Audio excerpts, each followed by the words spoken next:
ഒത്തിരി ആൾക്കാർ ഇപ്പോഴും വിചാരിക്കുന്നത് വൺ ഡേ റിട്ടയർമെൻ്റൊക്കെ കഴിയുമ്പോൾ ഞാൻ ഫൈനലി ലൈഫ് എൻജോയ് ചെയ്യാം. പക്ഷെ ഞാൻ ചുറ്റും നോക്കുമ്പോൾ എല്ലാ ഇമിഗ്രൻ്റ് ഫാമിലീസും കാണുന്നത് ഒത്തിരി വർഷം നമ്മൾ വർക്ക് ചെയ്യുന്നു, സാക്രിഫൈസ് ചെയ്യുന്നു, എല്ലാം പോസ്റ്റ്പോണ്ട് ചെയ്യുന്നു അല്ലേ. നമ്മുടെ ട്രിപ്സൊക്കെ ഡിലേഡ് ആക്കുന്നു, ഫാമിലിയുടെ ടൈം നമ്മൾ റെഡ്യൂസ് ചെയ്യുന്നു, ഹെൽത്ത് സ്ലോലി നമ്മൾക്ക് എഫക്റ്റ് ആവുന്നു. And the real question no one asking is what's a guarantee that we'll have time or health later അല്ലേ. ഒരു ഗ്യാരണ്ടിയും ഇല്ല നമുക്ക് പിന്നീട് ഹെൽത്തി ആയിരിക്കുമോ എന്നൊക്കെ. This is why more people are starting to think differently. അതിനർത്ഥം നമ്മൾ ഇപ്പോൾ ജോലി ക്വിറ്റ് ചെയ്യണമെന്നോ അല്ലെങ്കിൽ റിസ്കി ആയിട്ടുള്ള എന്തെങ്കിലും decisions എടുക്കണമെന്നല്ല.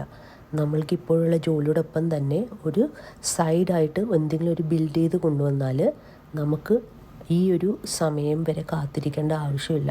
Retirement is not a plan, having options അല്ലേ. റിട്ടയർമെൻറ്റ് വരെ കാത്തു നിന്ന് ലൈഫ് എൻജോയ് ചെയ്യണമെന്നില്ല. നമുക്കിപ്പോൾ തന്നെ നമ്മുടെ ലൈഫിൽ നല്ല നല്ല കാര്യങ്ങൾ എൻജോയ് ചെയ്ത് മക്കൾക്കും ഫാമിലിക്കും ഒക്കെ നല്ല ക്വാളിറ്റി ടൈം കൊടുത്ത്